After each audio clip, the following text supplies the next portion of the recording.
Here's something that people might need to understand about me. You can think of me of kind of like a monk. A long, long, long time ago, 20 years ago, maybe more, I had to face a reality. There are bad things happening to me. People are hurting me. People are doing crazy shit. And this was obvious. There was people coming up to me going, poor, poor kid, crying, telling me, oh, is there anything we can do to help? Yeah, stop her. And then they couldn't do it. There was teachers speaking up. There's a whole paper trail of this. But nobody wants to help to go look at it.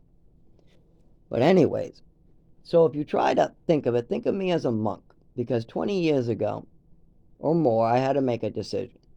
Now, I either can be vindictive and get back at these people. Hey, you want to hurt me, I'll hurt you. Or I can try to stop this. You want to hurt me? Well, you're not allowed to hurt this person. No, no, no, I'm getting in your way. No, you're not. No, you're not allowed to hurt them. You can hurt me, but I will never allow you to hurt them. You can do that, but you have two choices. You can either act vindictive, they hurt me, I hurt you, and then everybody around the world gets hurt, or you can make the choice that I made.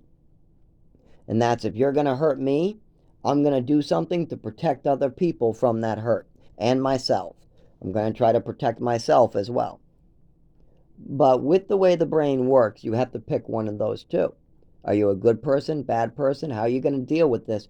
How are you going to deal with the person drugging you? How are you going to deal with being thrown across the room? How are you going to deal with a big giant black man strangling you at age 8? How are you going to deal with the overdose at age 5 to 7 and then your mother trying to prevent you from going to the emergency room? What you going to do when your mother forces Epicac and tries to poison you? You're going to try to make sure it doesn't happen to your nephew or any other children. That's what you're going to do. Other people will say, get back at her. No, I'm going to tell the authorities, I'm going to tell my teachers, I'm going to tell the doctor, and I'm going to try to make sure this doesn't happen to anybody else. But that didn't work because people don't care. People don't care about orphans like me. Well, I'm not an orphan anymore. I'm 31. Well, I guess I'm still. No, well, I'm not an orphan. I have one father left, but he is definitely not my father. He's definitely wrong. Well, hopefully he will act like it. See, that's the thing. I still have room in my heart for everybody in the world. Doesn't mean I'm not going to die, but I have forgiveness. But they have to realize what's going on. They can't live in fantasy world. I can't forgive a fantasy. I can forgive real mistakes. I can take responsibility for my own real mistakes and try to make them better. I have no problem with that. But if somebody else wants to live in fantasy land, I can forgive them personally for myself, but they're never going to have my forgiveness because they're still in fantasy land. And that's where my father is. That's where my father's wives are. My mother actually passed away, so she's out of the picture. I had to forgive her past the time she passed away. But my father's still someplace trying to run from his responsibility of admitting what happened to me and trying to get me help. So even though I'm willing to forgive him, I'm even willing to talk to him, I'm even willing to work with him to a point. There's some things, if he's acting some type of way, I would have to just leave a space in between us because my heart can't take much and I can't walk. I don't want somebody like throwing me down a flight of stairs or nothing. So in that case, yeah, I'm willing to work with him, but I'm not letting him throw me down a flight of stairs again. No way. So yeah, that's where we're at. I do have forgiveness for everybody for what they did to me. Well, the pharmaceutical company is a bigger battle. We do need more people like me coming forward with what happened to them, and we need to get documented because there's more. I met people younger than me and older than me that went through this as well. There are some people coming into this country that don't speak English, and they're crippling their children on purpose. Yes, they sure are. They're crippling their children so they can get Social Security. And then we got other orphans like Jasmine, who at 17, 16, actually, I should say, at 17 this happened, but I dated her at 18. She just turned 18 when I just turned 19, and this was not a school I went to. She was graduating high school. I already graduated, and I worked to a work-to-school program upstairs. But I just graduated the year before, and she was graduating that year. And this was a different school that I belonged to. But anyways, she ended up having a fist fight with her stepbrother. They sent her into a mental health place. And by the way, she was perfect. She could think right. She was very intelligent. She was passing her classes. She was a little overweight, but she ate okay. And she refused to do any drugs. I was smoking pot because I had a big problem, and I was on a bunch of pills. I was loaded up on pills. I was doing drugs, absolutely, pot, and I was on so many pills.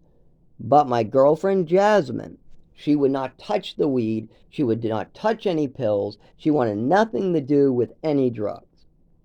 But then she got put into a psych institution against her will. She told me how they slammed her to the ground and injected her with stuff. I'm like, yep, I was there too. I remember those things. I remember how they do that. Then she gave me a list of her medications. I said, damn, those are some bad ones. She goes, I thought they were normal. No, no, no.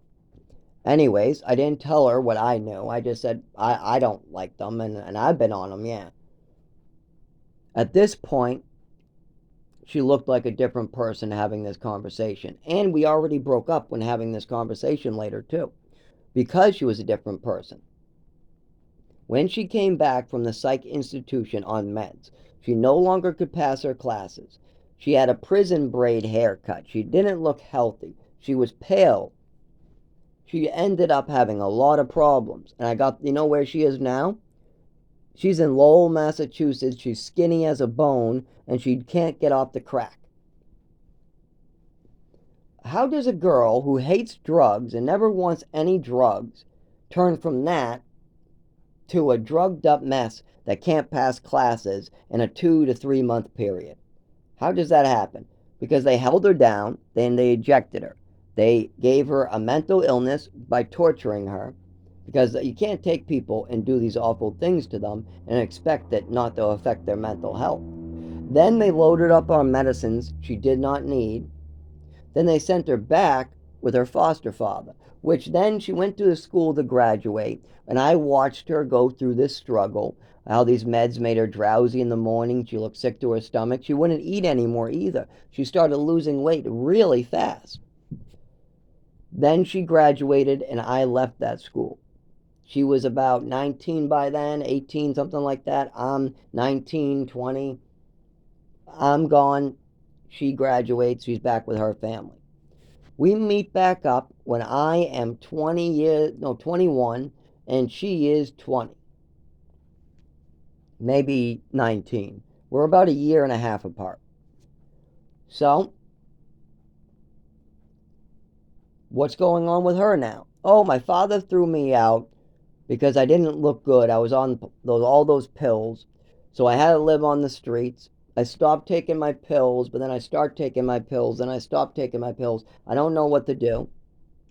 And then I started smoking crack and craving something like drugs. I said, you know what's funny? Whenever you go on those medications, that happens to be a side effect. For some reason, you really do crave drugs a lot while you're on drugs. If the doctors are drugging you up, for some reason, you want other drugs more. And I knew that at the time, but I didn't explain to her what I was going through, and that didn't help her. So she was skinny as a bone. Maybe went from weighing like 2 something, maybe 200. Heavy girl, pretty good looking though. It wasn't like super heavy, so maybe it was like 190 to just a bony mess. And she just started smoking and doing drugs too. Remember, all the way to her graduation, she hated drugs, never did a dime of drugs until the doctors loaded her up. In her final year of high school, she got loaded up on medications. She got held down just like I did in the hospital, and then her life fell to pieces. But before then, she looked good. She acted good. She was passing her classes. I used to love dating her. She was that person before all the doctors got involved. That was a real person. Then the doctors fucked her up, and that person disappeared. So people need help with this because this is done to 5-year-olds and 6-year-olds who don't know what's going on. You know, if a person who's 18 can't quite figure it out, do you think a child is? No. The only reason why I figured it out is they kept on doing it to me over and over and over. Plus, my mother was completely nuts about it. I mean, she just went off the rails. So that blew up the doctor's spot right there. Maybe the doctors can get away with this in a lesser level, but once when you have a mother like mine, that blows up their spot.